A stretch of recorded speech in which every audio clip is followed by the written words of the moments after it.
The stagecoach lurched to a stop in front of the weathered building that served as Salt Lake City's main hotel, and Florence Vance pressed her gloved hand against the scar that ran from her left temple down to her jawline, a nervous habit she had developed over the past 3 years.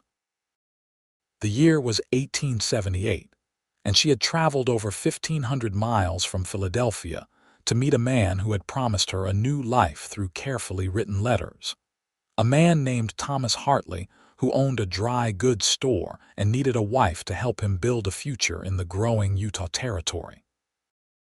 The afternoon sun beat down mercilessly as she stepped onto the dusty street, her dark blue traveling dress already heavy with the dust of the journey, and she could feel the weight of curious stares from the people who paused in their daily business to watch the newcomer arrive. Thomas Hartley was supposed to meet her at the hotel at 3 o'clock, and Florence had precisely 15 minutes to compose herself, to smooth down her hair and make herself as presentable as possible despite the exhaustion that pulled at her bones. She had been honest in her letters about the scar, or at least she thought she had been honest enough, mentioning it briefly as a reminder of an accident from her childhood when a lantern had fallen and caught fire in their home. What she had not conveyed, what words on paper could never truly express, was the way the raised pink and white tissue pulled at her skin when she smiled, the way it drew every eye in a room, the way it had transformed her from a sought-after daughter of a respected Philadelphia family into a woman whose marriage prospects had dried up like a creek in August. The hotel lobby smelled of tobacco and old wood, and the clerk behind the desk barely looked up as Florence gave her name and explained that she was expected. He pointed toward a small sitting area with worn furniture and told her to wait there, and she settled onto a horsehair sofa that had seen better days, her hands folded in her lap, her heart beating so hard she could feel it in her throat.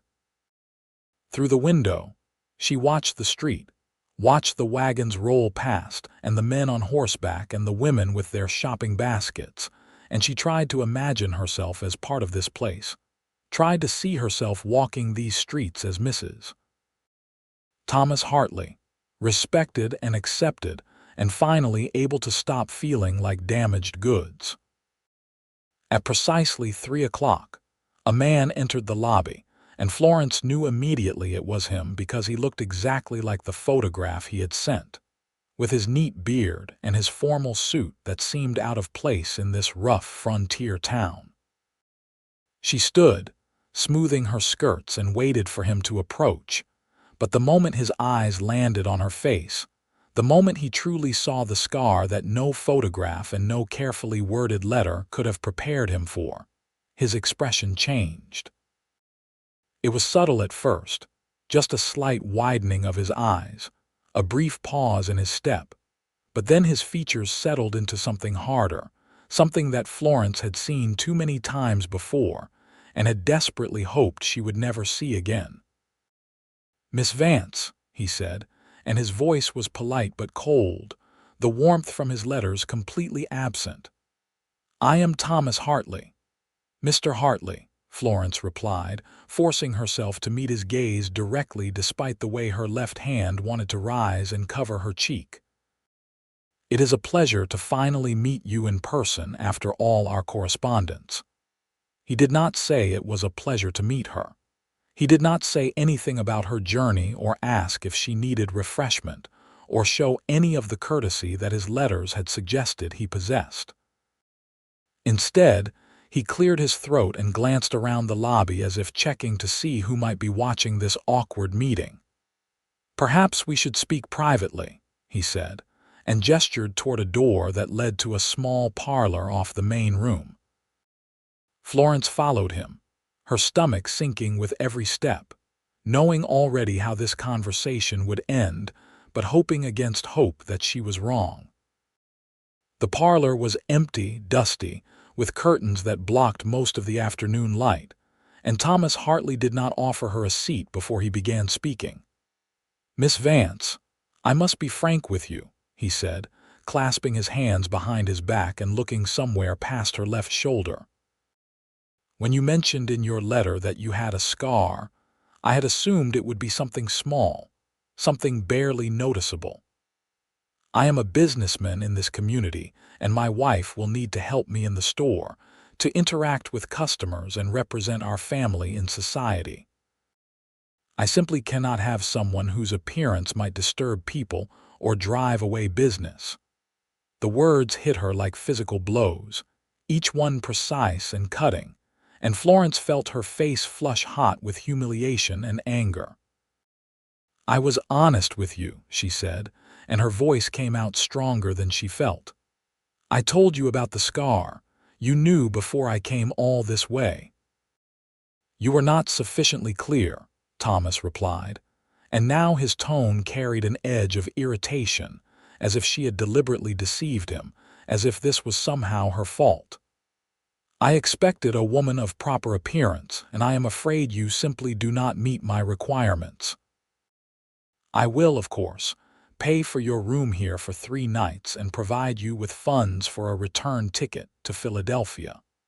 I believe that is more than fair compensation for the misunderstanding." Florence wanted to rage at him, wanted to tell him exactly what she thought of a man who could write such tender letters, and then dismiss a woman like a flawed piece of merchandise. But she knew it would do no good. She had learned long ago that anger and tears only made things worse, only made people more uncomfortable, only proved to them that they were right to reject her. "That will not be necessary," she said quietly. "I have my own resources. I will make my own arrangements." She turned and walked out of the parlor before he could say anything else, before he could offer his false generosity or his empty apologies, and she did not stop walking until she was out of the hotel and down the street, her vision blurred with tears that she refused to let fall. 3 years ago, after the broken engagement to Henry Morrison, she had sworn she would never let anyone make her feel worthless again. And yet here she was, 1,500 miles from home, rejected by a man who had never even bothered to shake her hand. The sun was starting to lower in the sky, casting long shadows across the dirt streets, and Florence realized she had no clear idea where she was going. Salt Lake City was laid out in a grid pattern, wide streets and mostly low buildings, with the mountains rising dramatic and purple in the distance. She walked without direction, letting her feet carry her away from the hotel and away from the possibility of encountering Thomas Hartley again. And eventually, she found herself on the outskirts of town where the buildings gave way to open land and scattered homesteads. A small church stood at the corner of one street, white-painted and simple, with a garden beside it that someone had tried to cultivate despite the harsh climate. Florence sank onto a bench outside the church, finally allowing herself to feel the full weight of her situation. She had enough money for perhaps 2 weeks in a hotel if she was careful. And then what? She could not go back to Philadelphia, could not return to her parents and admit that she had failed again, could not face the pitying looks and whispered conversations. She had told them she was going to build a new life, and she had meant it with every fiber of her being. "You look like you have had a difficult day," a voice said, and Florence looked up to see a woman standing nearby, older, perhaps 60, with kind eyes and a practical dress. "I am Mrs. Patterson. My husband is the pastor here. Can I help you with something?" Florence opened her mouth to say that she was fine, that she needed nothing, but what came out instead was the truth. "I came here to be married, and the man rejected me. I do not know what to do now, Mrs." Patterson's expression shifted to one of genuine sympathy, and she sat down on the bench beside Florence without hesitation. "That is Thomas Hartley you are talking about, I would wager. He has been telling everyone for weeks that his bride was arriving." "What reason did he give for his change of heart?" "My scar," Florence said simply, finally moving her hand away from her face and letting the older woman see it fully. He said it would be bad for his business. To her credit, Mrs. Patterson did not flinch or look away. She simply studied Florence's face for a moment and then shook her head. Thomas Hartley is a fool then, and you are better off without him. But that does not solve your immediate problem, does it? You have anywhere to stay, any prospects for employment. I have some money, Florence admitted. Enough for a short time, and I can sew quite well, and I can read and write and do figures. In Philadelphia, I worked as a governess for 2 years before coming here. Mrs. Patterson's eyes lit up at that. A governess? Can you teach more than just children? We have been trying to establish a proper school here for the older girls, something beyond basic reading and arithmetic. Most of the ranch families cannot afford to send their daughters east for finishing, but they want them to have some education. If you could teach sewing and deportment and perhaps literature, there would be families willing to pay for lessons. It was not the future Florence had imagined when she boarded the train in Philadelphia, but it was something solid, something real, and she found herself grasping at it like a lifeline. I could do that, she said. I would be very grateful for the opportunity. Come to the church tomorrow morning, Mrs. Patterson said, standing and brushing dust from her skirts. I will introduce you to some of the families. In the meantime, do not stay at the main hotel. Mrs. Chen runs a boarding house 3 streets over, much more affordable and much better cooking. Tell her I sent you. Florence thanked her profusely, and Mrs. Patterson waved off the gratitude with a smile before heading into the church. Florence sat for a few more minutes, watching the sky turn orange and pink as the sun settled toward the mountains, and she felt something shift inside her. The humiliation of Thomas Hartley's rejection still burned, but beneath it was a growing ember of determination. She had survived worse than this. She had survived the fire that scarred her face, survived the broken engagement, survived her father's disappointment and her mother's tears, and she would survive this too. Mrs. Chen's boarding house was exactly as Mrs. Patterson had described, a neat 2-story building with a small front porch and windows that gleamed with cleanliness. The proprietor was a Chinese woman who spoke perfect English with only the slightest accent, and she quoted Florence a price that was half what the hotel would have charged. The room was small but clean, with a narrow bed and a washstand and a window that looked out toward the mountains, and Florence unpacked her single trunk with hands that were finally steady. That night, she lay in the unfamiliar bed and listened to the sounds of Salt Lake City, settling down for the evening, the distant lowing of cattle and the bark of dogs and the occasional shout of laughter from a saloon somewhere down the street. She thought about the letters Thomas Hartley had sent her, letters full of descriptions of Utah's beauty and his dreams for the future. Letters that had seemed so sincere she had believed every word. She thought about her own letters in response, carefully written to show her intelligence and her capabilities while downplaying the scar that she knew might be a problem. She had tried to warn him, but she had also tried to make him see past it, to see the person she was underneath. Clearly, she had failed. The next morning, Florence dressed in her second-best dress, a simple brown calico that was practical and neat, and made her way to the church. Mrs. Patterson was already there with 3 other women, ranch wives who looked Florence over with sharp, assessing eyes but without the immediate recoil that Thomas Hartley had shown. Mrs. Patterson made the introductions, explaining Florence's qualifications, and the women asked practical questions about what she could teach, and what her rates would be, and whether she would be willing to travel to some of the more distant ranches for lessons. By midday, Florence had commitments from 5 families to provide lessons 3 times a week, enough income to pay for her room and board with a little left over. It was not wealth, but it was survival, and more importantly, it was dignity. She would earn her place here through her own efforts, not through marriage to a man who saw her as a business asset. Over the next 2 weeks, Florence settled into a routine that was exhausting but satisfying. She taught the daughters of ranchers and merchants, girls ranging in age from 12 to 18, instructing them in fine needlework, letter writing, literature, and the social graces that their mothers wanted them to possess. Some of the girls were eager students, grateful for the attention and the learning. Others were more resistant, clearly preferring the freedom of ranch life to the constraints of proper behavior.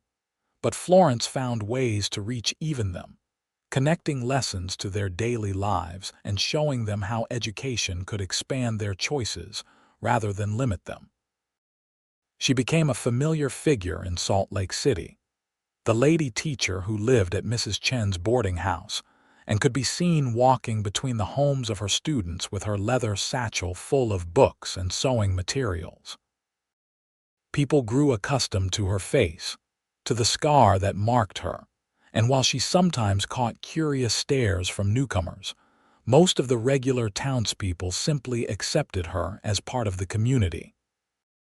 It was more acceptance than she had ever found in Philadelphia after the fire, and she was grateful for it, even as she recognized that she was still fundamentally alone.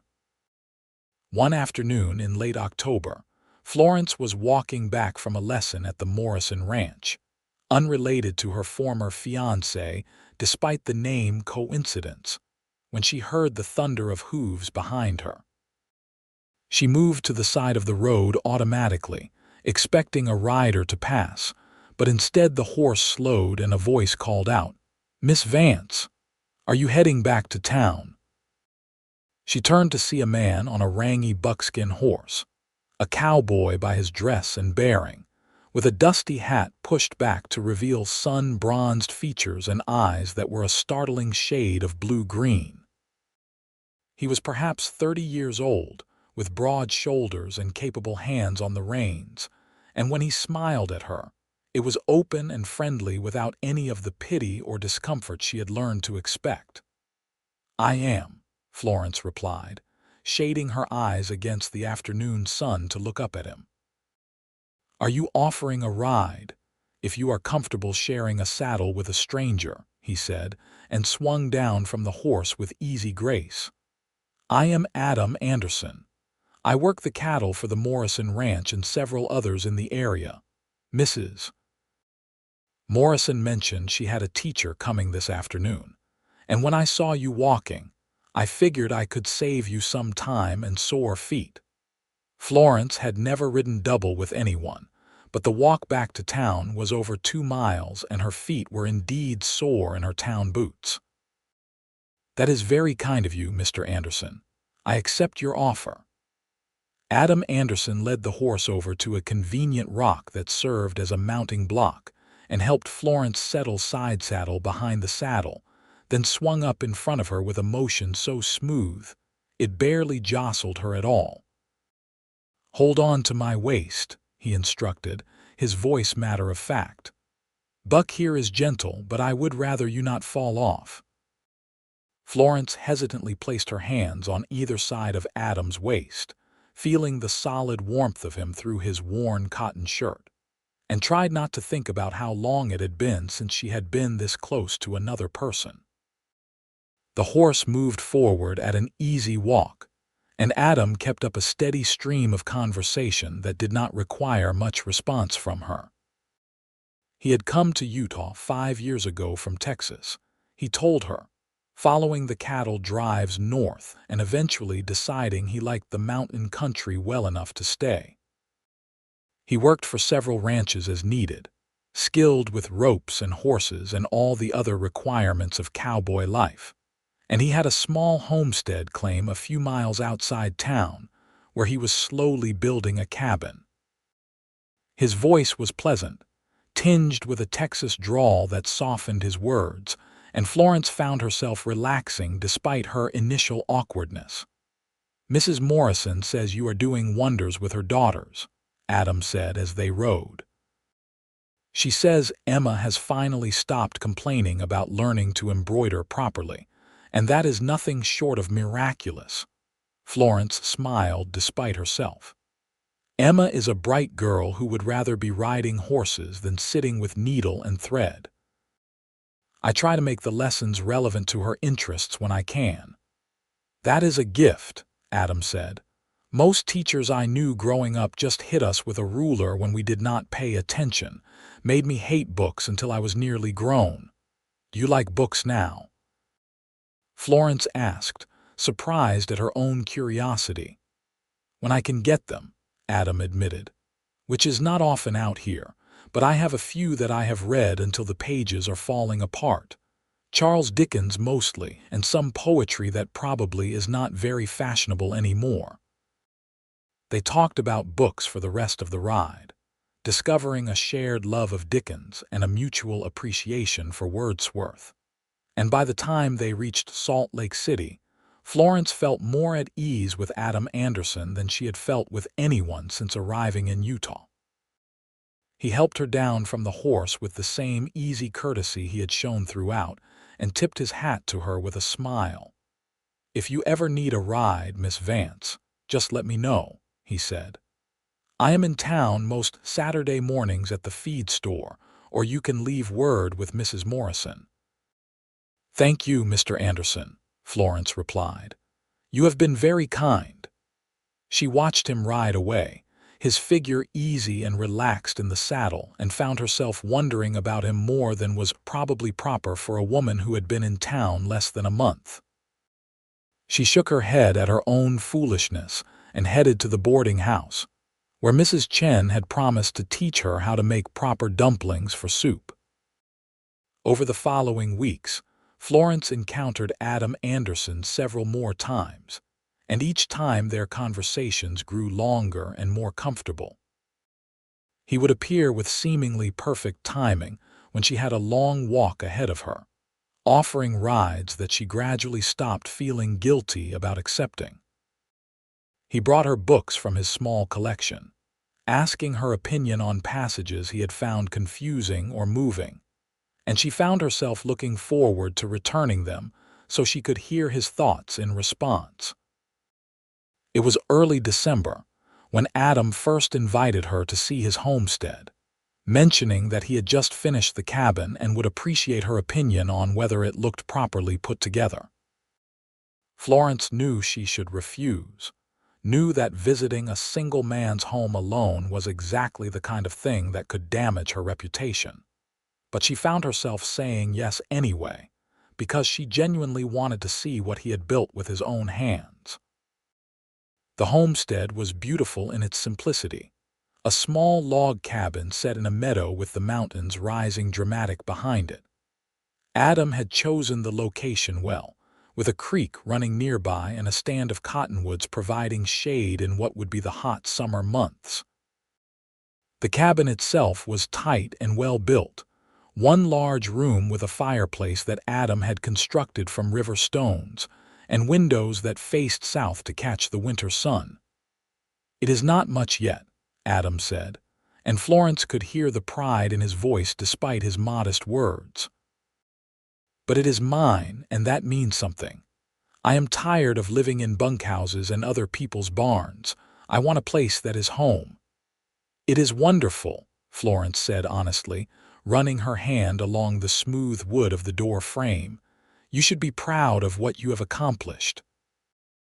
They stood together in the doorway, looking out at the meadow where the grass had gone golden with the season, and Adam said quietly, "When I build something, when I work this land, I feel like I am making a mark, you know. Like I am putting down roots instead of just drifting." "I understand that," Florence replied. "I think that is what I am trying to do too in my own way, building a life here that is mine." Adam turned to look at her then, really look at her, and his eyes traveled over her face, including the scar that she still sometimes tried to hide. "Mrs. Morrison told me what happened when you first arrived, about Thomas Hartley. Florence felt her face flush, embarrassment and old humiliation rising up, but Adam kept talking before she could respond. "He is a fool," Adam said simply. "Probably the biggest fool in Utah territory. Because he missed the chance to know someone remarkable." "You barely know me," Florence protested, but her voice was weak. "I know enough," Adam replied. "I know you are brave enough to travel halfway across the country to start over. I know you are smart and kind and good with people. I know you read poetry and you make Emma Morrison actually enjoy embroidery. And I know that you are beautiful." Florence's breath caught in her throat, and she shook her head automatically. "Mr. Anderson, you do not need to say kind things to make me feel better. I know what I look like." Adam stepped closer, not touching her but near enough that she could see the absolute sincerity in his eyes. "I am not being kind, Miss Vance. I am being truthful. That scar does not make you less beautiful. If anything, it makes you more interesting, makes me want to know your story. It is part of who you are, and who you are is someone I find remarkable." Tears sprang to Florence's eyes before she could stop them, tears she had been holding back for weeks and months and years. No one had ever said anything like that to her before. People had told her the scar did not matter, had tried to look past it, had offered sympathy or pity or carefully worded reassurances, but no one had ever called it beautiful, had ever suggested it was something other than a flaw to be overlooked. "I am sorry," she said, wiping at her eyes with trembling fingers.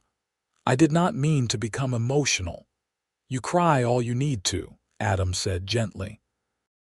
"And then, maybe you will let me court you properly.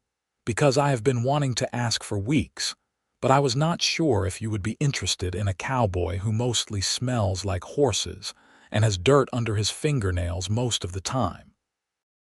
Florence laughed despite her tears, a sound that felt rusty from disuse.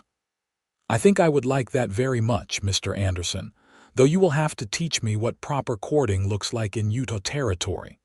Call me Adam," he said, and his smile was like sunrise. "And I reckon proper courting looks about the same everywhere. I take you to church socials and bring you flowers when I can find them, and generally try to convince you that I would make a decent husband when the time comes." "When the time comes," Florence echoed, her heart speeding up. "I am not a man who plays games, Miss Vance," Adam said seriously. "Florence, if I may call you that. I am 31 years old and I have been alone most of my life by choice, because I never found someone I wanted to build a future with. But I think maybe I have found her now, and I would like the chance to prove to her that I am worth taking a risk on."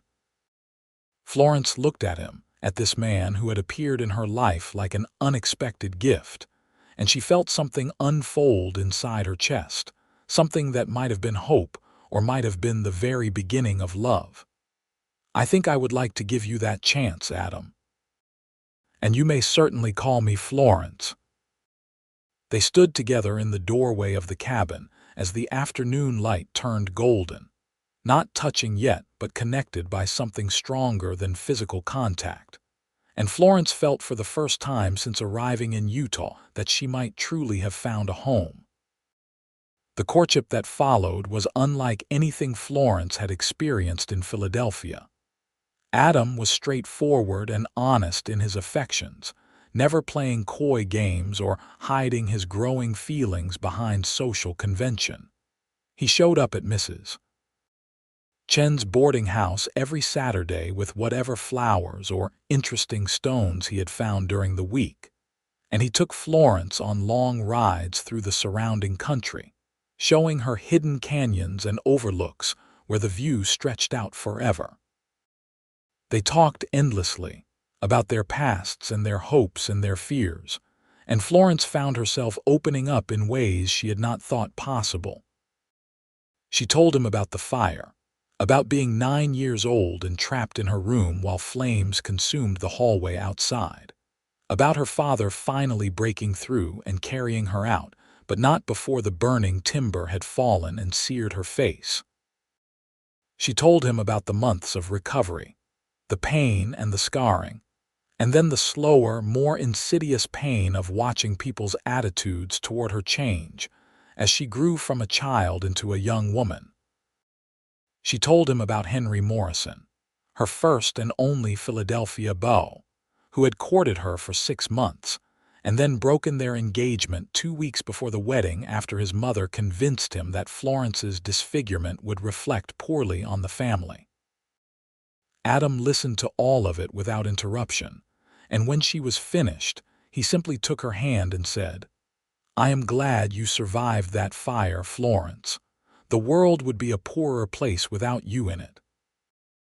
In turn, Adam told her about his own childhood in Texas, about a father who drank too much and a mother who had died when he was 12, leaving him to raise his younger sisters as best he could, until they were old enough to go to an aunt in Louisiana. He told her about the freedom he had found in cowboy work, the satisfaction of hard physical labor and the camaraderie of the bunkhouse, but also about the loneliness of never having a place that was truly his own. He told her about his dreams for the homestead, about wanting to run his own small herd of cattle and maybe grow some crops, about building a life that was stable and permanent instead of always moving with the seasons. As winter settled over Salt Lake City, bringing snow that transformed the mountains into something otherworldly and beautiful, Florence found herself falling in love with Adam Anderson in a way that felt completely different from her feelings for Henry Morrison. What she had felt for Henry had been tied up in social expectations, and the desperate hope that someone would love her despite her flaws. What she felt for Adam was grounded in genuine respect and shared values and the simple joy of his company. He made her laugh with his wry observations about ranch life, and he challenged her thinking with his unexpected insights into the books they shared. And he never, ever made her feel like she was anything less than exactly what he wanted. Christmas came, and Adam gave Florence a beautifully carved wooden box that he had made himself during the long winter evenings, perfect for storing her sewing supplies. Florence gave him a warm scarf that she had knitted in secret, and a leather bookmark she had tooled with a design of mountains and stars. They attended Christmas services together at Mrs. Patterson's church, and the whole town could see how Adam looked at Florence, with an expression of such open adoration that even the most cynical gossips had to admit it was genuine. On New Year's Eve, as 1879 approached, Adam took Florence back to his cabin where he had built up a roaring fire against the cold. Snow lay thick on the ground outside, and the world felt hushed and magical, like they were the only two people in existence. They sat together on the simple bench Adam had built, close enough that their shoulders touched, and watched the flames dance in the fireplace. "Florence," Adam said, and his voice was more serious than she had heard it before. "I know we have only been courting for 2 months, and maybe that is not long enough by normal standards, but I am not a man who needs years to know my own mind. I love you. I love your intelligence and your kindness and your strength. I love the way you see the world and the way you make me want to be better than I am. I love every single part of you, including that scar that some fool called ugly. And I would like to marry you if you will have me." Florence's eyes filled with tears for what felt like the 100th time since meeting Adam, but these were good tears, happy tears, tears of overwhelming relief and joy. "Yes," she said, and her voice came out as barely more than a whisper. "Yes, Adam, I will marry you. I love you too, so much it frightens me sometimes." Adam pulled her into his arms then, holding her close against his chest, and Florence could feel his heart beating strong and steady beneath her cheek. They stayed like that for a long time, wrapped up in each other and in the future they would build together. And when Adam finally kissed her, it was gentle and reverent and full of promise. They were married in February of 1879, in a small ceremony at Mrs. Patterson's church with a surprising number of guests, considering Florence had only been in Salt Lake City for 4 months. Her students came with their families, and Adam's friends from the various ranches, and Mrs. Chen, who cried happy tears and insisted on hosting a reception dinner at the boarding house. Florence wore a simple cream-colored dress that she had sewn herself, with lace at the collar and cuffs, and Adam wore his best suit that he had clearly purchased specially for the occasion. When he lifted her veil and saw her face fully, including the scar that the veil had partially hidden, his expression was one of such pure love that Florence felt her last lingering insecurity finally melt away. "You are the most beautiful bride I have ever seen," Adam whispered before kissing her, and Florence knew he meant every word. The early months of their marriage were an adjustment as they learned to share space and negotiate the daily realities of living together. Florence moved into the cabin at the homestead, which felt shockingly isolated after months of living in town. But Adam had been right about the location. The meadow was beautiful, the mountains provided constant drama and interest, and the sound of the creek became a soothing backdrop to their daily life. Florence continued teaching, though she reduced her student load somewhat and focused on the girls who were most serious about their studies. Adam worked the cattle during the day and came home to her every evening, and they fell into a routine that felt comfortable and right. But it was not all easy. The isolation of the homestead meant that Florence spent long hours alone when Adam was working, and there were days when the silence felt oppressive, when she missed the bustle of Philadelphia or even the modest activity of Salt Lake City. The physical work of maintaining a homestead was harder than she had expected, with water to be hauled and a garden to be tended and cooking to be done over an open fire. Her hands, which had been smooth and soft from years of city living, became rough and calloused, and there were moments when she questioned whether she had made the right choice. But then Adam would come home, would wrap his arms around her and ask about her day with genuine interest, would help her with whatever tasks remained to be done, and Florence would remember why she had said yes. This life was harder than her old life, but it was also more honest, more real, more hers. She was building something with Adam, creating a future that belonged to them alone, and that was worth every moment of difficulty. Spring brought new challenges and new joys. The garden that Florence had planted began to sprout, tiny green shoots pushing up through the dark earth, and she felt an absurd pride at having coaxed life from the soil. Adam brought home their first calf from a cow he had purchased, a spindly-legged creature that would be the start of their own small herd. They worked side by side to repair fences and mend the roof where winter had damaged it, and Florence discovered that she was stronger than she had ever given herself credit for, capable of physical labor she had never imagined doing in her Philadelphia life. In May, Florence realized she was pregnant. She told Adam one evening after dinner, simply and directly, and watched his face transform with wonder and joy. He pulled her close, his hand resting gently on her still flat stomach, and said, "A baby, our baby. Florence, I cannot believe how lucky I am." "We are lucky," Florence corrected him, covering his hand with hers. "Both of us together." The pregnancy was relatively easy, and Florence continued teaching through the summer, though she let her students and their families know that she would need to take a break once the baby arrived.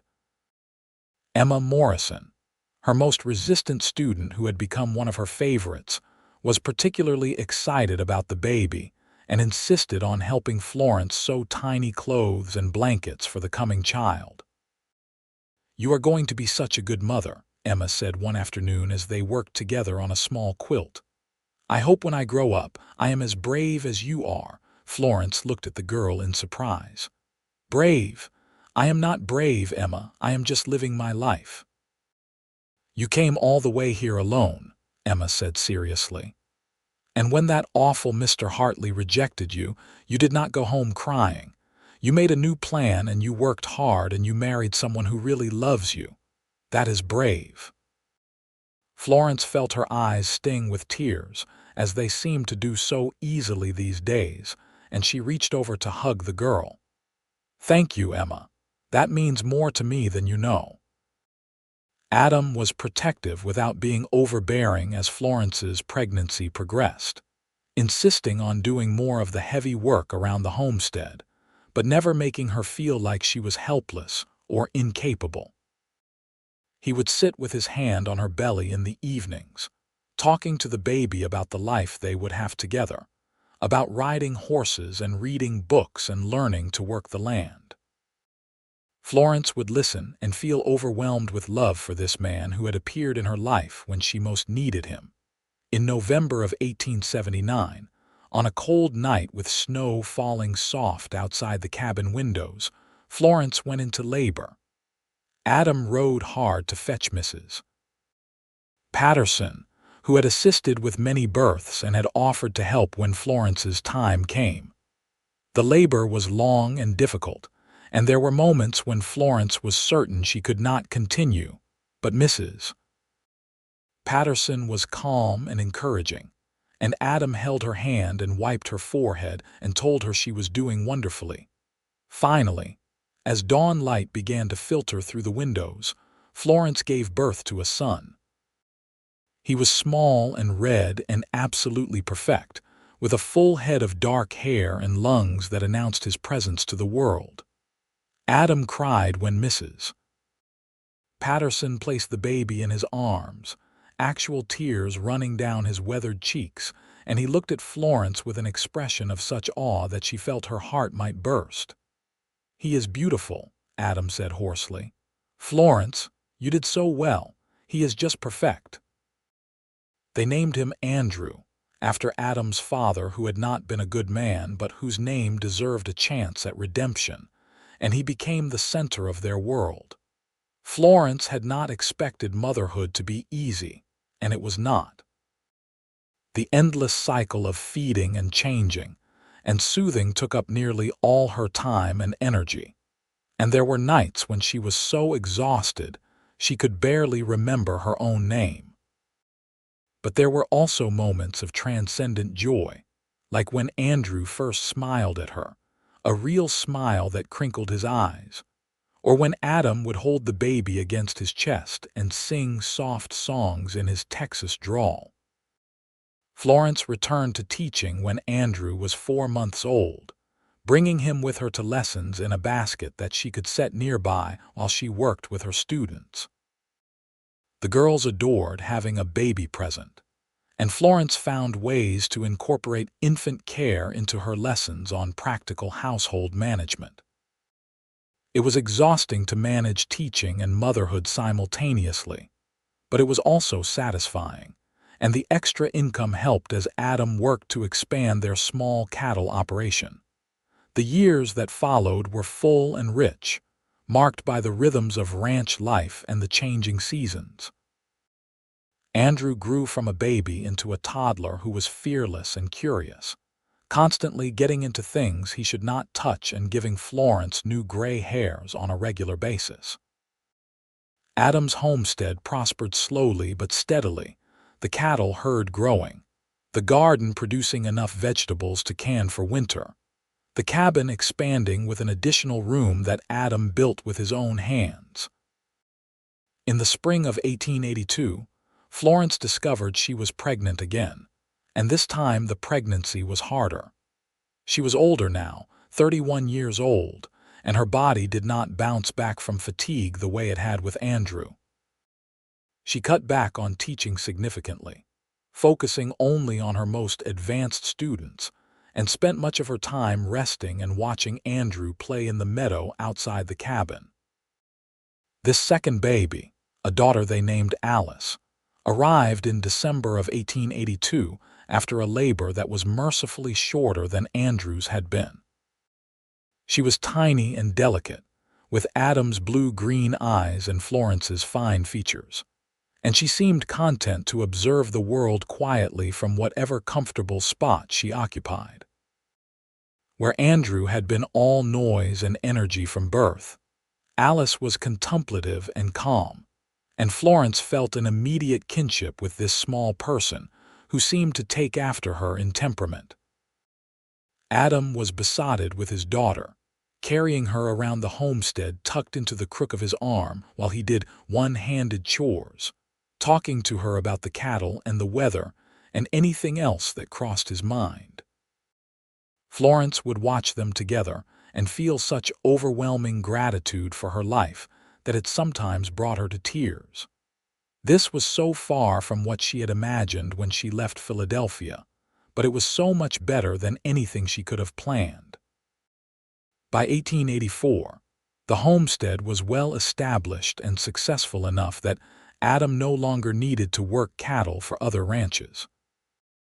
He focused entirely on their own operation, which had grown to include 40 head of cattle and a small but productive vegetable garden that Florence tended with Alice strapped to her back, and Andrew helping by pulling up as many vegetables as weeds.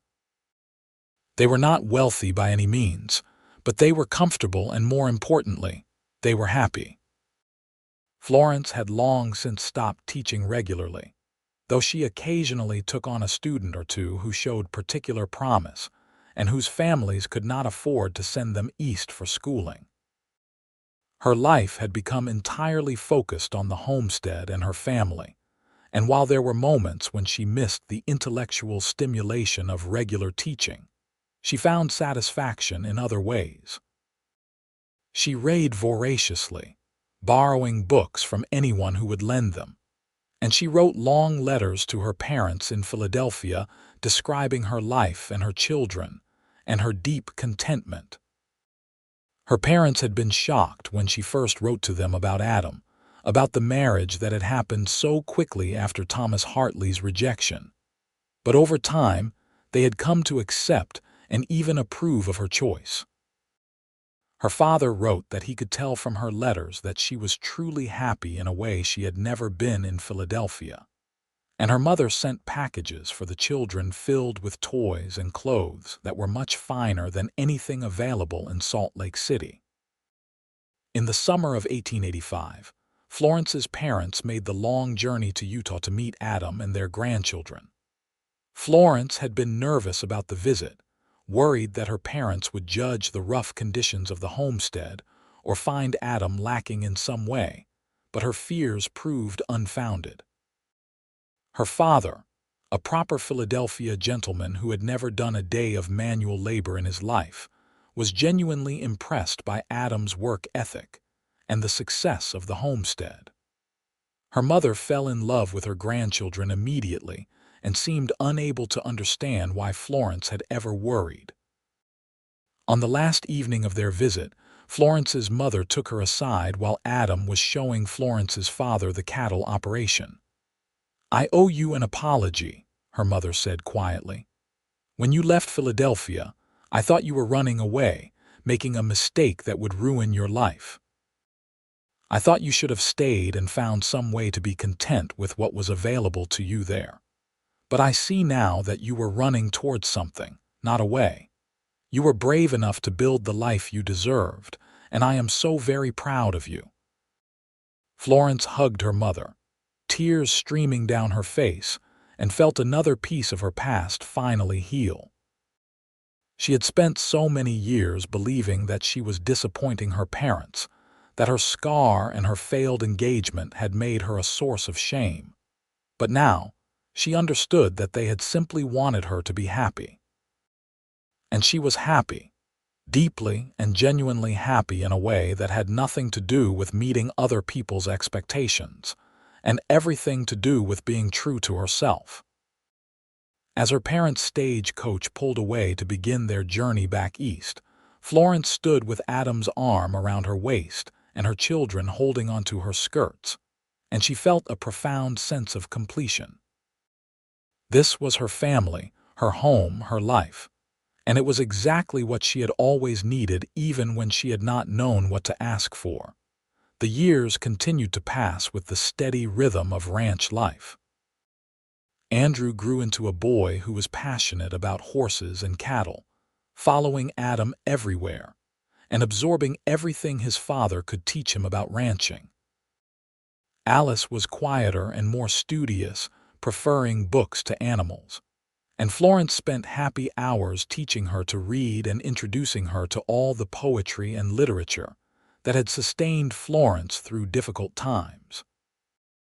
In 1887, Adam decided to expand their cabin again, adding a proper kitchen separate from the main living area and a second bedroom so that Andrew and Alice could each have their own space as they grew older. He worked on the construction through the summer with help from some of his ranch friends, and Florence watched the cabin transform from a simple homestead dwelling into a real house, a home that reflected the life they had built together. That fall, when the new rooms were finished and the family was settling into the expanded space, Adam came home one evening with news. He had been offered a position as foreman for one of the largest ranches in the territory, a job that would pay significantly more than they made from their own cattle operation and provide more security for their growing family. It was a good opportunity, the kind of thing any sensible man would jump at, but Adam told Florence that he wanted her opinion before making any decision. Florence thought about it carefully, weighing the practical benefits against what they might lose. More money would mean better opportunities for the children, the ability to save for their futures, perhaps even sending them east for schooling if they wanted it. But taking the foreman position would mean Adam spending less time at home, working longer hours for someone else's benefit rather than building their own future. It would mean giving up some of the independence they had fought so hard to achieve. "What do you want to do?" Florence asked Adam as they sat together on the porch in the evening, watching the sunset paint the mountains purple and gold. Adam was quiet for a long moment, then said, "Honestly, I want to turn it down. I like working for myself, building something that is ours. I like being home with you and the children every evening. The money would be nice, but I think we have enough. We are not rich, but we are not struggling either. I would rather have less money and more time with my family." "Then turn it down," Florence said simply. "We will find other ways to provide for the children's futures. What matters most is that we are together, that we are building a life that makes us happy." Adam turned to her, his eyes reflecting the last of the sunset light. "You are amazing, you know that. Most women would push their husbands to take the better-paying job, to always strive for more." "I am not most women," Florence replied with a smile. "And I learned a long time ago that money and status do not bring happiness. You bring me happiness, Adam. You and our children and this life we have built. That is worth more than any foreman position." Adam kissed her then, soft and sweet, and said, "I fall more in love with you every single day, Florence Anderson. Every single day." The decision to turn down the foreman position meant that life continued much as it had been, but Florence never regretted it. She watched Adam with their children, teaching Andrew how to rope and ride, reading stories to Alice by the fireplace, and she knew they had made the right choice. Time with family was the most precious resource they had, and no amount of money could buy back moments once they were lost. In 1889, when Florence was 38 years old, she discovered to her shock that she was pregnant again. She had assumed that chapter of her life was closed, that Andrew and Alice would be her only children, and the news left her feeling both excited and anxious. This pregnancy was harder than the previous two, with more fatigue and more physical discomfort. And there were times when Florence wondered if her body was simply too old for this. But Adam was supportive and encouraging, taking on even more of the household work and insisting that Florence rest as much as possible. Andrew, now 9 years old, stepped up to help with chores, and even 7-year-old Alice did her part by keeping her mother company and reading to her when Florence was too tired to focus on a book herself.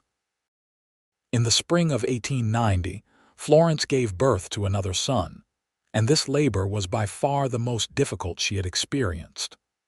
There were moments when Mrs. Patterson, who had once again come to assist, looked genuinely worried, and Florence could see fear in Adam's eyes as he held her hand. But finally, after what felt like an eternity, the baby arrived, smaller than his siblings had been but healthy and loud. They named him Alexander, and he completed their family in a way Florence had not realized was needed. Where Andrew was adventurous and Alice was contemplative, Alexander was joyful, a baby who smiled at everything and everyone, who seemed to find delight in the simplest things. He brought laughter back into the house in a way that had been missing since the children had grown more serious with age. And even practical, Adam found himself making silly faces and playing ridiculous games just to hear Alexander's infectious giggle. Florence recovered slowly from Alexander's birth, her body taking longer to heal than it had with her previous children, but eventually she regained her strength. By the time Alexander was 6 months old, she was back to her normal routines, managing the household and helping with the ranch work when needed, though she noticed she tired more easily than she used to. Adam noticed too and made sure she did not push herself too hard, often insisting she sit down and rest, while he handled tasks she would normally have done. "I am not fragile," Florence protested one afternoon when Adam had taken over the laundry she had been working on. "I know you are not fragile," Adam replied, scrubbing one of Andrew's shirts against the washboard. "But you are precious to me, and I would rather you rest than wear yourself out unnecessarily. Let me take care of you sometimes, Florence. You take care of all of us so well." Florence felt tears prick her eyes, as they still did after all these years whenever Adam said something particularly tender. "You are a good man, Adam Anderson, the best man I have ever known. And you are the best thing that ever happened to me," Adam said, pausing in his work to look at her with that same expression of love and wonder that he had worn on their wedding day. "Every single day, I thank God that Thomas Hartley was fool enough to reject you. Because his loss was my gain, and I got to build this beautiful life with you." The years that followed were perhaps the most contented of Florence's life. The children grew and thrived, each developing their own personality and interests. Andrew, at 16, was already taller than Adam and could work a full day on the ranch without breaking a sweat. He had his father's steady temperament and his mother's quiet kindness, and Florence knew he would make a good rancher when the time came for him to take over the homestead. Alice, at 14, had become a voracious reader who begged Florence for more advanced books and who talked about perhaps becoming a teacher herself someday.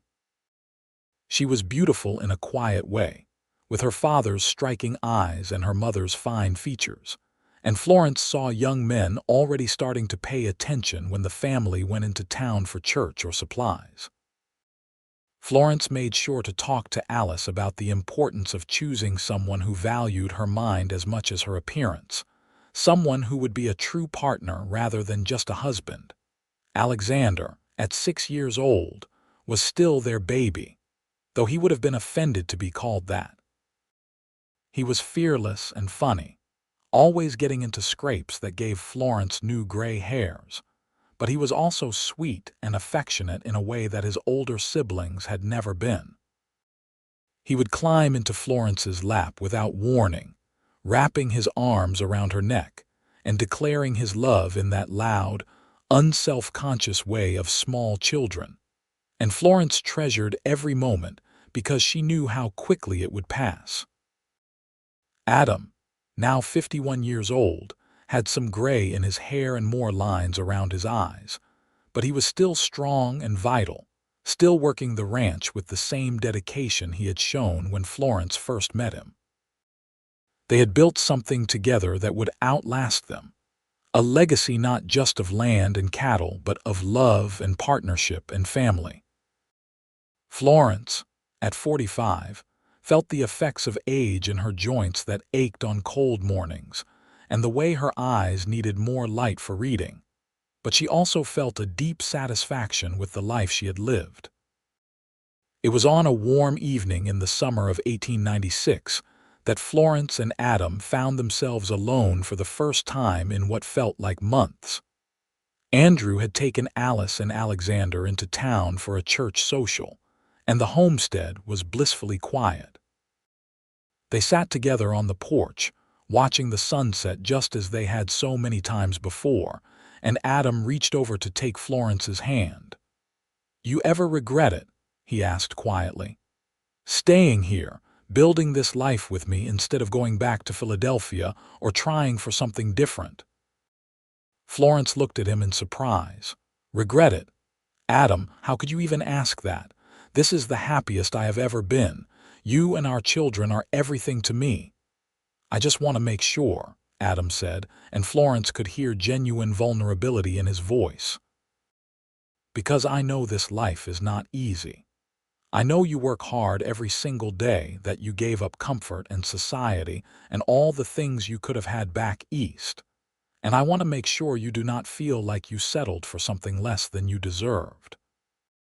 Florence shifted on the bench so she could look directly at Adam, cupping his weathered face in her hands. "Adam Anderson, listen to me carefully.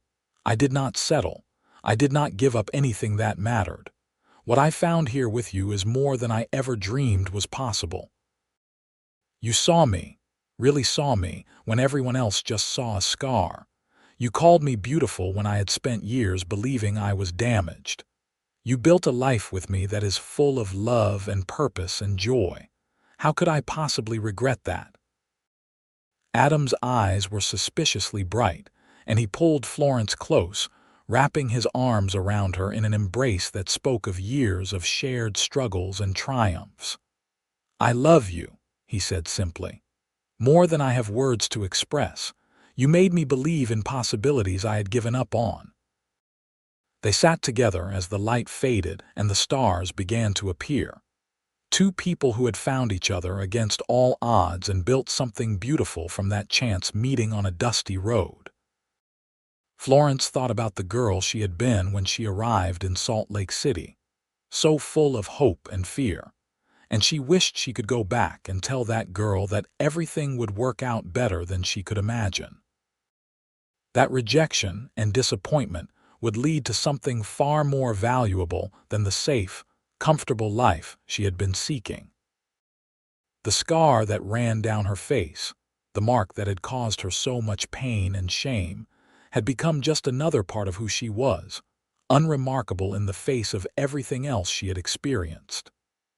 Adam traced it sometimes with gentle fingers, and Florence no longer flinched or felt the need to hide. It was part of her story, part of the journey that had brought her to this place and this person, and she would not change it even if she could. As the years continued to pass, Florence watched her children grow into adulthood with pride and some inevitable sadness at how quickly time moved. Andrew married a neighboring rancher's daughter in 1900, a sensible girl named Sarah, who was as strong and capable as she was kind. They built a small house on the far corner of the homestead property, planning to eventually take over the ranch operation when Adam was ready to step back. Florence loved watching her oldest son with his new wife, seeing the same partnership and respect that she and Adam had always shared. Alice surprised everyone by announcing that she had been offered a teaching position in Salt Lake City. an opportunity to work at a new school for girls that was being established by a group of educated women from the East. Florence had mixed feelings about her daughter moving to town, but she also understood the pull of using one's education and talents in meaningful work. She helped Alice prepare for the move, sharing advice about teaching and about navigating life as an independent woman, and she felt proud that her daughter had the courage to pursue her own path.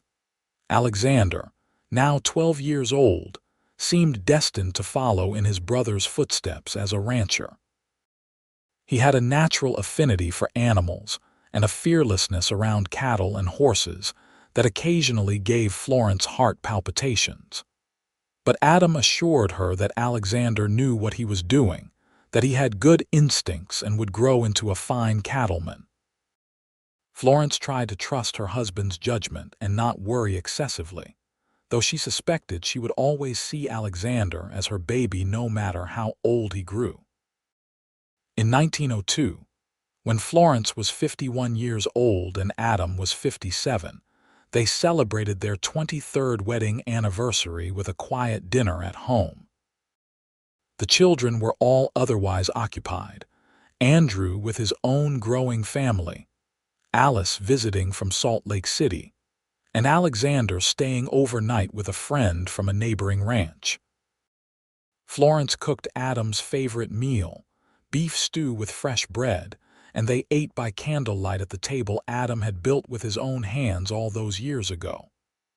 23 years, Adam said, raising his glass of water in a toast, and every one of them better than the last.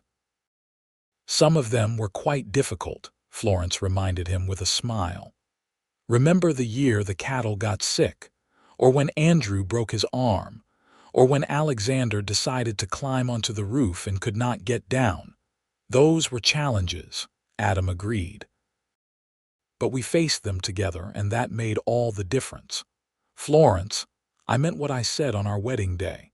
You are the most beautiful person I have ever known, inside and out, and that has not changed in 23 years. Florence felt tears gather, the easy tears of middle age and deep emotion, and she reached across the table to take Adam's hand. You changed my life, Adam.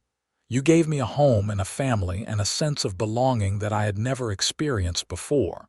You made me believe I was worth loving.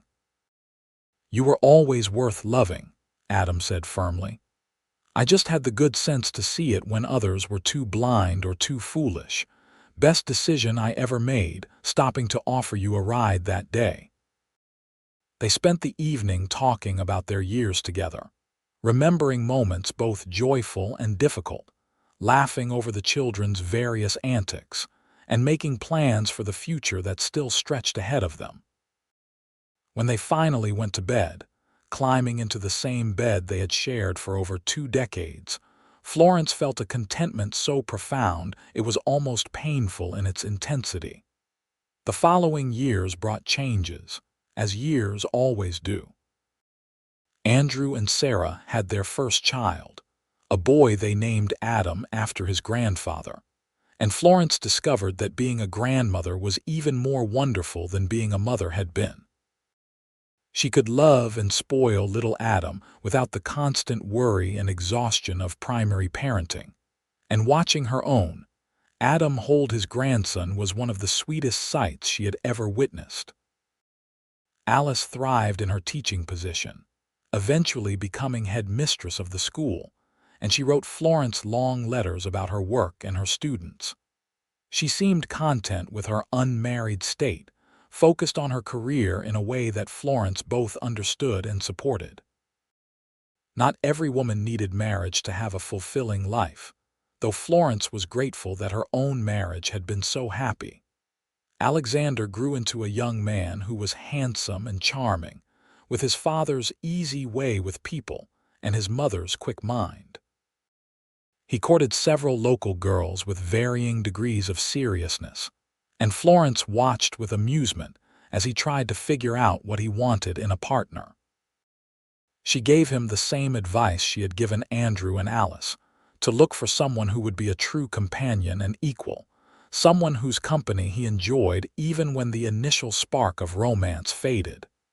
In 1908, Adam began to slow down in ways that worried Florence.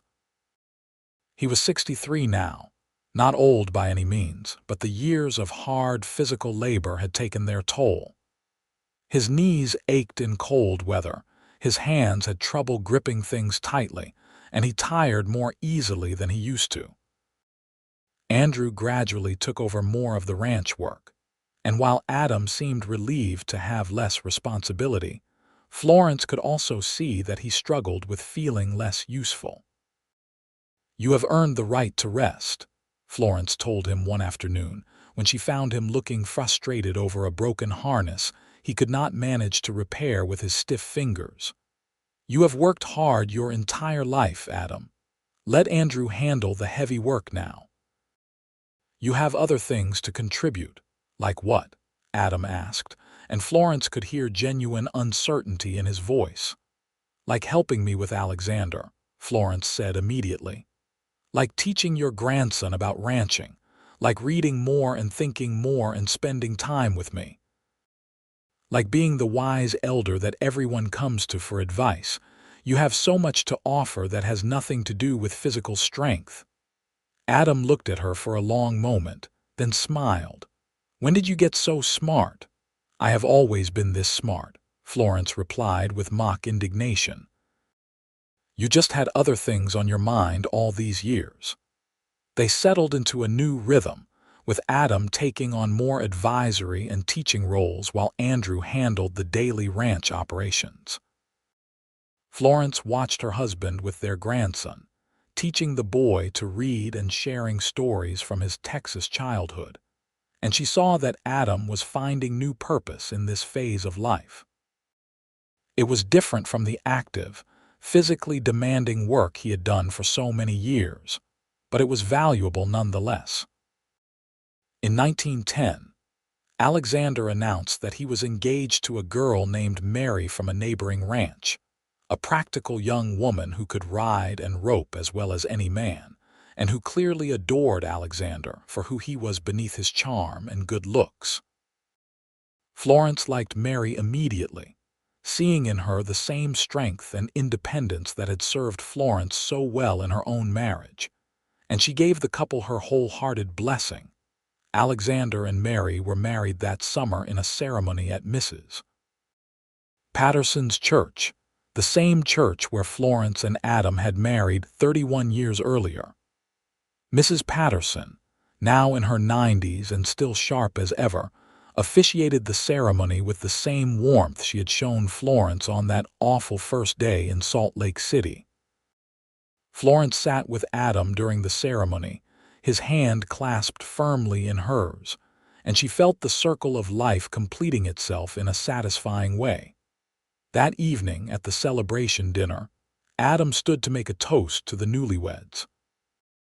"My son," he said, looking at Alexander with obvious pride, "you are marrying a remarkable woman, and I hope you appreciate just how lucky you are. I know something about marrying remarkable women, and I can tell you that it is the best decision you will ever make. Your mother changed my life in ways I could never have imagined, and I suspect Mary will do the same for you. Love her well, respect her always, and never forget that she chose you just as much as you chose her." Florence felt tears streaming down her face as Adam spoke, and when he sat back down beside her, she leaned her head on his shoulder and whispered, "I love you so much." "I love you too," Adam replied, kissing the top of her head, "forever and always." The years that followed were quieter, more settled, with Adam and Florence gradually stepping back from active work and letting the younger generation take over. Andrew ran the ranch with efficiency and skill. Mary and Alexander built their own house on another corner of the property, and Alice continued her teaching in Salt Lake City while visiting home as often as her schedule allowed. Florence and Adam's days were filled with small pleasures, reading together by the fire, playing with their grandchildren, taking slow walks around the meadow that Adam had chosen all those years ago. In 1915, Adam fell ill with pneumonia during a harsh winter, and for several terrifying weeks, Florence thought she might lose him. She sat by his bedside day and night, refusing to leave him, and when he finally turned the corner and began to recover, she wept with relief. The illness left Adam weaker than before, more frail, and Florence knew that their time together was growing shorter, even though neither of them spoke of it directly. "I am not ready to lose you," Florence told him one night as they lay in bed together, her head resting on his chest so she could hear his heartbeat. "And I am not ready to leave you," Adam replied, his hand stroking her hair with fingers that trembled slightly. "But when the time comes, Florence, I want you to know that you made my life complete. You gave me everything I never knew I needed, and I have been grateful every single day for the gift of loving you."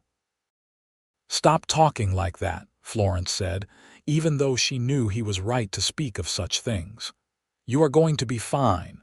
You are going to recover fully, and we are going to have many more years together." "I hope so," Adam said gently. "But if we do not, I want to make sure I have said everything that needs saying. You are the love of my life, Florence Vance Anderson. You always have been and you always will be." They held each other in the darkness, two people who had found each other against all odds and built a life of extraordinary, ordinary happiness. And Florence sent up a prayer that they would have more time, even just a little more time, to enjoy what they had created together. Adam did recover, though he never regained his full strength. He spent his days mostly in the cabin or on the porch, watching the life of the ranch continue around him, and Florence rarely left his side. They talked endlessly about their life together, reminiscing about moments both significant and trivial. And Florence felt grateful for every single conversation, every shared laugh, every quiet moment of companionship. In the spring of 1918, Adam passed away peacefully in his sleep, his hand clasped in Florence's, his face serene. He was 73 years old and he had lived a full and meaningful life, but Florence felt his loss like a physical wound. They had been married for 39 years, more than half her life, and she could not imagine existing in a world without him. The funeral was attended by what seemed like half of Utah territory, proof of how respected and loved Adam had been. Cowboys from every ranch in the area came to pay their respects. Students Florence had taught decades ago came with their own children, and the Anderson family stood together in their grief, united by their love for the man who had been the center of their family. Florence stood dry-eyed through the service, too numb for tears, but when they buried Adam on a hill overlooking the meadow he had loved, she finally broke down and wept. The months that followed were the hardest of Florence's life. She had survived the fire and the rejection and the struggles of building a homestead, but she had never had to survive without Adam, and the loss felt insurmountable. Her children worried about her, checking on her constantly, but Florence assured them she would be fine even though she was not sure she believed it herself. It was one evening in late summer, when Florence was sitting on the porch watching the sunset as she and Adam had done so many times before, that she felt his presence almost as clearly as if he were sitting beside her. She could not explain it rationally, but she knew in that moment that Adam was not truly gone, that the love they had shared transcended death and would continue to sustain her. He had told her once that she made his life complete, but the truth was that he had done the same for her, and that completion was not erased by his physical absence. Florence lived for another 12 years after Adam's death, years that were lonely but also full of purpose and love. She was surrounded by her children and grandchildren, who visited frequently and made sure she never felt abandoned. She continued to read voraciously, to tend a small garden, to write letters to Alice and to the grandchildren who had moved away for work or school. She became the family matriarch, the keeper of stories and traditions, the wise elder that younger generations came to for advice. When people asked her about her life, about the journey from Philadelphia to Utah, and the decades she spent building a homestead, Florence would always talk about Adam, about the cowboy who had stopped to offer her a ride and had ended up offering her everything. She would tell them about the moment he called her scar beautiful, about how those words had changed something fundamental in how she saw herself. She would talk about the life they built together, the struggles and the triumphs, and she would tell them that true love was not about perfection or ease but about partnership and respect and choosing each other every single day.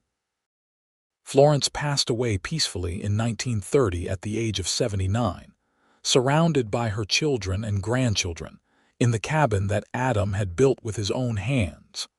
Her last words were, "Tell Adam I am coming," and she died with a smile on her face, ready to be reunited with the love of her life. They buried her beside Adam on the hill overlooking the meadow, and the Anderson family continued to thrive on the land they had claimed, carrying forward the legacy of love and hard work and partnership that Florence and Adam had established. The story of their meeting, of the mail-order bride who was rejected and the cowboy who saw her true beauty, became family legend, told and retold to each new generation as an example of how love can transform lives and how the right person at the right time can change everything. The homestead remained in the Anderson family for generations, and even as the world changed around it, as Utah grew and modernized and the Wild West became nothing more than history, the values that Florence and Adam had built their life on endured. Hard work and kindness, partnership and respect, the courage to be vulnerable and the strength to persevere through difficulty. These were the gifts they left to their descendants, more valuable than any land or cattle. And on that hill overlooking the meadow, two simple headstones stood side by side, marking the resting place of Adam Anderson and Florence Vance Anderson, beloved husband and wife, who had found each other when they both needed it most, and had built something beautiful from that chance encounter. The scar that had once defined Florence and limited her possibilities became just a footnote in a much larger story, a story of love and redemption, and the amazing things that can happen when someone looks past the surface and sees the remarkable person underneath. Their great-great-grandchildren still visited that hill sometimes, standing between the headstones and looking out at the view that Adam and Florence had loved so much. And they would tell the story of how it all began, of the rejection that led to the meeting, of the cowboy who called a scar beautiful, and the woman who was brave enough to believe him. It was a story worth telling, worth remembering, worth passing down through the generations, because it was a story about the best parts of human nature, about kindness and courage and the transformative power of love. And though Florence and Adam were gone, though the Wild West they had known had long since passed into memory and myth, the love they shared and the life they built together remained, solid and enduring as the mountains that watched over their final resting place, a testament to what two people can create when they choose to see the best in each other and build a future based on that vision.